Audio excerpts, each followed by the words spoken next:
দেশ বিদেশের ব্যবসা বাণিজ্য আর অর্থনীতির সব খবর নিয়ে আমন্ত্রণ ওয়ালটন স্মার্ট ফ্রিজ বিজনেস রিপোর্টে। ভারতের ট্রান্সশিপমেন্ট সুবিধা বাতিলে রপ্তানিতে অতিরিক্ত খরচ হবে প্রায় ২,০০০ কোটি টাকা। খরচ কমানোর উপায় ভাবছে সরকার।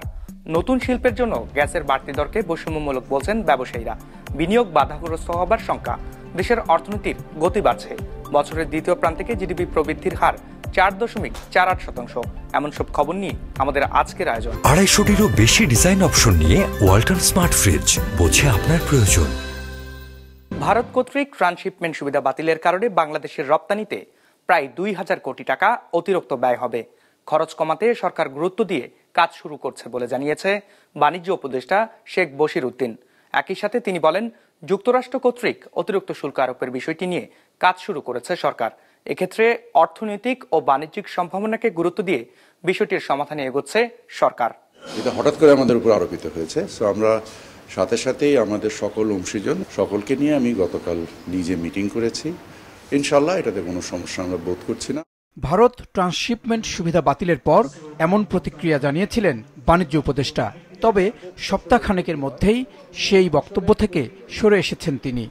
আমাদের এই ট্রান্সশিপমেন্ট বাতিলের ফলে আমাদের ব্যবসায়িক খরচ প্রায় ২,০০০ কোটি টাকা বেড়ে যাওয়ার কথা।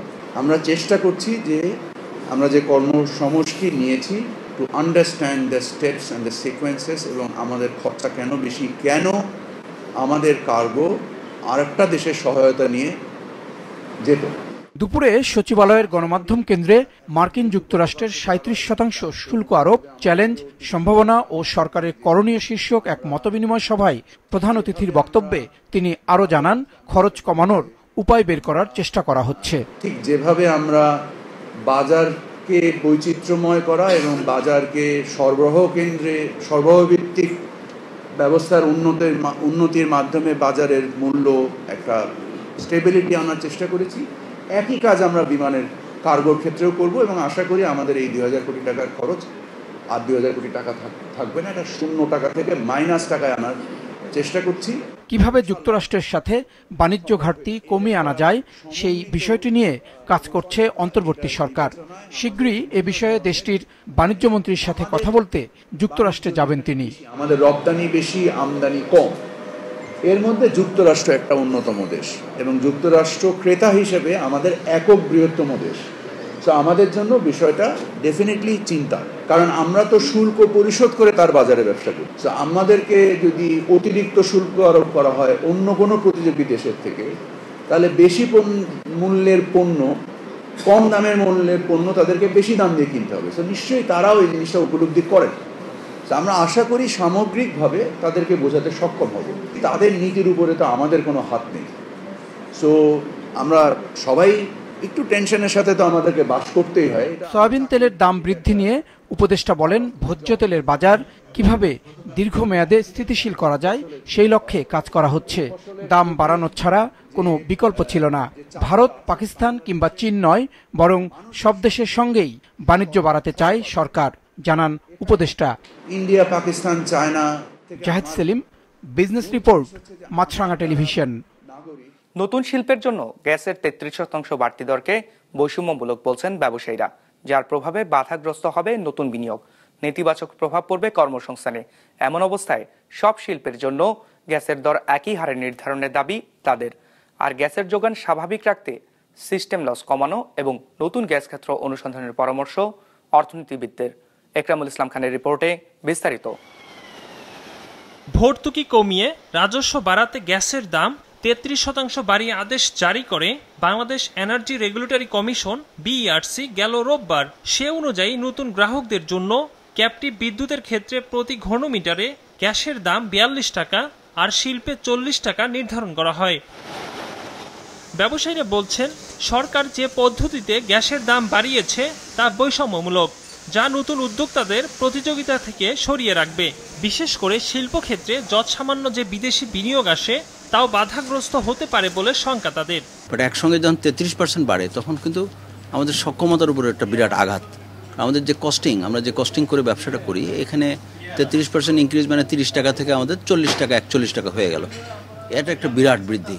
আমাদের ক্যালকুলেশনের জন্য এটা অনেক মারাত্মক একটা আঘাত আসবে। একটা দিনে 24 ঘন্টার মধ্যে গ্যাস থাকে 50% সময়, 12 ঘন্টা গ্যাস থাকে, 12 ঘন্টা গ্যাস থাকে না। তো এইটা তো মানে একটা হচ্ছে প্রাইস, তারপরে তো গ্যাসের প্রেশার, তারপর হচ্ছে থাকে কিন্তু প্রেশার নেই। তো আমাদের বয়লারগুলো চলতে পারে না, ওই প্রেশারে বয়লার চলে না, তখন আমাদের তেল দিয়ে বয়লার চালাতে হচ্ছে। তথ্য বলছে দেশে গ্যাসের সিস্টেম লস 3.5%, যেখানে সিস্টেম লসের বৈশ্বিক স্ট্যান্ডার্ড 0.2%। ব্যবসায়ীরা বলছেন সরকারের অদক্ষ গ্যাস পরিচালনার মাশুল দিতে হবে নতুন উদ্যোক্তাদের। এই গ্যাসের দাম বাড়াইলাম, সিস্টেম লক কমাতে পারলে কিন্তু এই মূল্য বৃদ্ধিটা না করলেও সার্থক। আর অ্যাট দ্য সেম টাইম প্রত্যেকটা দেশের সরকার একটা ভিশন থাকে, সে ভিশনটা কি? গ্যাস এক্সপ্লোর করা। আমরা কিন্তু গ্যাস এক্সপোর্ট থেকে অনেক দূরে সরে গেছি। বিগত সরকারের খারাপ কতগুলো কাজের মধ্যে এইটা একটা ছিল যে তারা দেশীয় গ্যাস আহরণকে গুরুত্ব দেয় নাই। দেশের মূল্যস্ফীতি নিয়ন্ত্রণে নীতি সুদ হার সর্বোচ্চ রেখেছে বাংলাদেশ ব্যাংক। বর্তমানে শিল্প ঋণের সুদ হার 15% পর্যন্ত নিচ্ছে ব্যাংকগুলো, যার নেতিবাচক প্রভাব পড়েছে নতুন শিল্প প্রতিষ্ঠায়। তথ্য বলছে কারখানার মেশিনারিজ আমদানি কমেছে 1/4, আর বেসরকারি খাতে ঋণ প্রবৃদ্ধি নেমেছে 6%, যা বিগত 21 বছরের মধ্যে সর্বনিম্ন। এমন বাস্তবতায় গ্যাসের দাম না বাড়িয়ে সিস্টেম লস কমানো ও নতুন গ্যাস ক্ষেত্র অনুসন্ধানের পরামর্শ অর্থনীতিবিদদের। আমরা মধ্যমেয়াদে আগামী 2-3-4 বছরের ভিতরে আমার দেশের ভেতরে গ্যাসের উৎপাদন যদি বাড়াতে না পারি, এইভাবে আমাদের দাম বাড়িয়ে যেত। সুতরাং সেই জায়গাটাতে আমার কতখানি অগ্রগতি হচ্ছে সেই বিষয়টাও আমার মনে হয় যে সরকারের পক্ষ থেকে স্পষ্ট করা উচিত। এদিকে বৈশ্বিকভাবেও চাপে আছে দেশের রপ্তানিমুখী শিল্পগুলো। বিশেষ করে মার্কিন প্রেসিডেন্ট ডোনাল্ড ট্রাম্পের শুল্ক আরোপ বৈশ্বিক অর্থনীতিকে টালমাটাল অবস্থায় নিয়ে গেছে। শুল্কের ধাক্কা বাংলাদেশের উপর পড়েছে 37%। এর সাথে জ্বালানির বাড়তি দাম ভোগাবে দেশের রপ্তানিমুখী শিল্পকে, বলছেন খাত সংশ্লিষ্টরা। Ekramul Islam Khan, business report, Maasranga television. গতি বেড়েছে দেশের অর্থনীতিতে।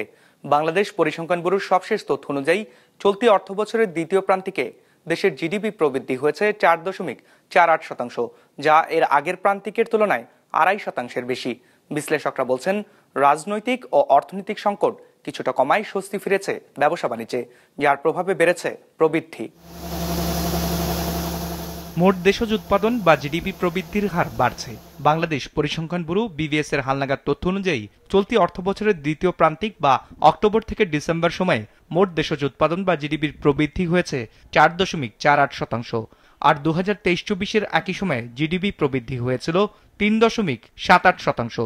সবশেষ প্রান্তিকের সাথে তার আগের প্রান্তিকের তুলনা করলে জিডিপি প্রবৃদ্ধি বেড়েছে 2.5%-এর বেশি। জুলাই থেকে সেপ্টেম্বর মাসে তো অর্থনৈতিক কর্মকাণ্ড একটা বড় বাধার মুখে ছিল, একটা বড় আন্দোলনের ভিতর দিয়ে গেছে। এই সময়টা কিন্তু বেশ বন্যার কারণেও আমাদের একটা ক্ষতি হয়েছে, সুতরাং সেই জায়গার একটা ইম্প্যাক্ট ওই সময় ছিল। পরবর্তী যে কোয়ার্টারটা আছে আমাদের, অর্থাৎ আমার অক্টোবর থেকে ডিসেম্বর মাসের যে 3 মাস, এই সময়টাতে আমাদের কিন্তু শিল্প উৎপাদন আবার আগের জায়গায় ফেরত এসছে এবং অনেক ক্ষেত্রে রপ্তানি আদেশগুলো তখন আমরা কিন্তু আবার ফিরে পেতে শুরু করেছে। ওইটারই একটা রিফ্লেকশন কিন্তু আপনি দেখবেন যে আমাদের যে ম্যানুফ্যাকচারিং খাত আছে সেটা শিল্প উৎপাদনের ক্ষেত্রে পড়েছে। এই প্রবৃদ্ধির ক্ষেত্রে নীতির আমি কোনো ভূমিকা দেখি না, কারণ নীতির ভূমিকা যদি একটা সত্যিকার অর্থে তার একটা ফলাফল যদি আমরা দেখতাম তাহলে কিন্তু প্রবৃদ্ধি অনেক বেশি হতে পারত। কৃষি, শিল্প ও সেবা এই 3 খাত নিয়ে জিডিপি প্রকাশ করে বিবিএস। সংস্থাটির সবশেষ তথ্য অনুযায়ী অক্টোবর থেকে ডিসেম্বর প্রান্তিকে সবচেয়ে কম প্রবৃদ্ধি হয়েছে কৃষি খাতে 1.25%। এরপর 3.78% প্রবৃদ্ধি হয়েছে সেবা খাতে। সবচেয়ে বেশি 7.10% প্রবৃদ্ধি হয়েছে শিল্প খাতে। দ্বিতীয় প্রান্তিকে প্রবৃদ্ধি কিছুটা বাড়লেও এশীয় উন্নয়ন ব্যাংকের মতে রাজনৈতিক অস্থিরতা, উচ্চ মূল্যস্ফীতি সহ বেশ কিছু কারণে অর্থবছর শেষে জিডিপি প্রবৃদ্ধি 4%-এর নিচে হবে।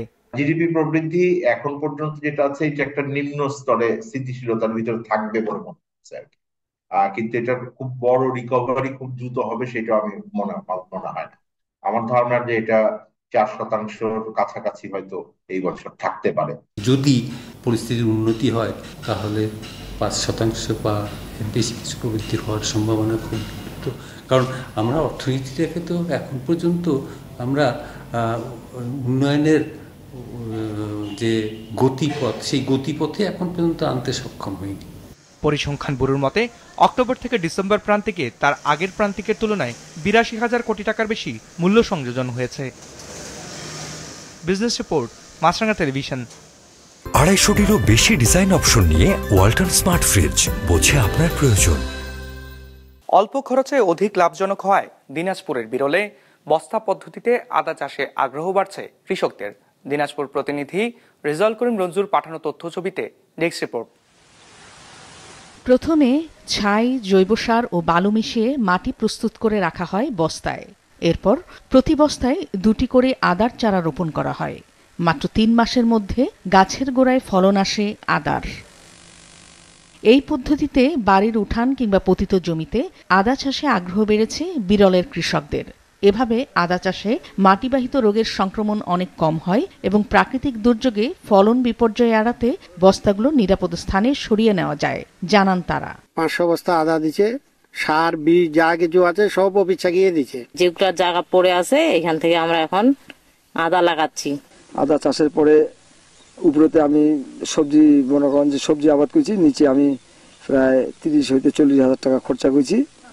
আল্লাহ দিলে আমি 1,20,000 হইতে 1.5 লাখ পর্যন্ত পাইতে পারি। যেভাবে আদা হয় এটা দেখে খুব অবাক লাগতেছে, তাই আমি দেখতে আসলাম। এখন আমরাও এইভাবে লাগাবো। আমি দেখার জন্য আসছি এবং আগামীতে আমিও চাষ করার উদ্যোগ নিছি। বস্তায় আদা চাষ সম্প্রসারণে আগ্রহীদের প্রয়োজনীয় প্রশিক্ষণ ও পরামর্শ দেওয়া হচ্ছে, বলেন সংশ্লিষ্ট কৃষি কর্মকর্তারা। এখানে আমরা সার বীজ সহ কারিগরি সহযোগিতা দিচ্ছি এবং সেই 500 বস্তা আদা আমাদের দেখে স্থানীয় কৃষকরা খুব উদ্বুদ্ধ হচ্ছে এবং তারাও চাচ্ছে বাড়িতে এই ধরনের আদা লাগানোর জন্য। প্রায় 1.5 লাখের উপরে বস্তা রয়েছে এই বিরল উপজেলায়। কোনো জায়গায় 10,000 বস্তা, 5,000 বস্তা, 500 বস্তা, এমনকি ঘরের আশেপাশে ছাদে প্রত্যেকটা জায়গাতে আমরা কৃষকদেরকে এমনভাবে উদ্বুদ্ধ করেছি যাতে তারা 2, 4, 5, 10টি বস্তা হলেও এই বস্তায় আদা চাষ করেন এবং সেই বিষয়ে আমরা তাদেরকে উদ্বুদ্ধ করেছি এবং সহযোগিতা করছি। সংবেদনশীল ফসল হওয়ায় মূলত ছায়া ও দোআঁশ মাটি আদা চাষের জন্য উপযোগী। Business report, Maasranga television.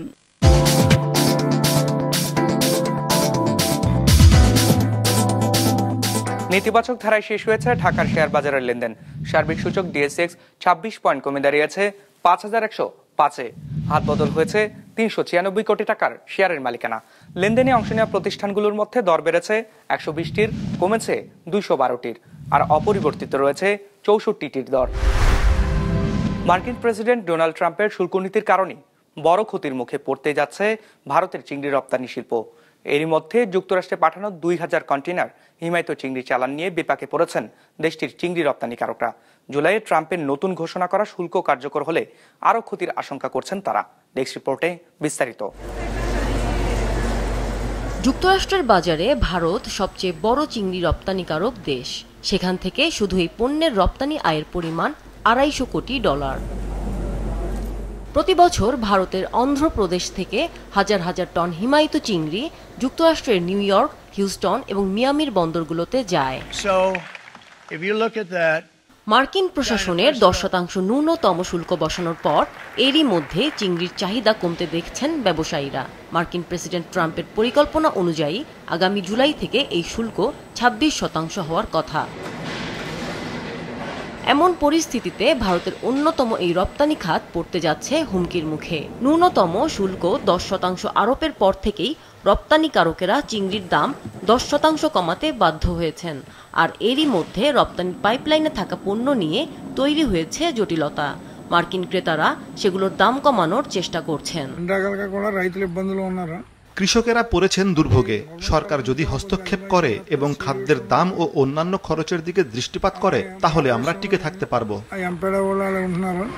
প্রতি বছর প্রায় 18 লাখ টন সামুদ্রিক খাদ্য রপ্তানি করে $730 কোটি বৈদেশিক মুদ্রা আয় করে ভারত, যার অধিকাংশ রপ্তানি হয় চীন ও যুক্তরাষ্ট্রে। Amina Lucy, business report, Maasranga television. দর্শক, আমাদের যে কোনো পর্ব নিজেদের সুবিধাজনক সময় দেখতে সাবস্ক্রাইব করুন বিজনেস রিপোর্টের অফিসিয়াল ইউটিউব চ্যানেল। ফেসবুক পেজে লাইক দিয়ে আপডেট থাকুন ব্যবসা বাণিজ্যের আলোচিত সব ঘটনা সম্পর্কে। আর আপনাদের মতামত জানান কমেন্টস অথবা ইনবক্সে। আজ এটুকুই, বিদায় নিচ্ছি, ভালো থাকবেন।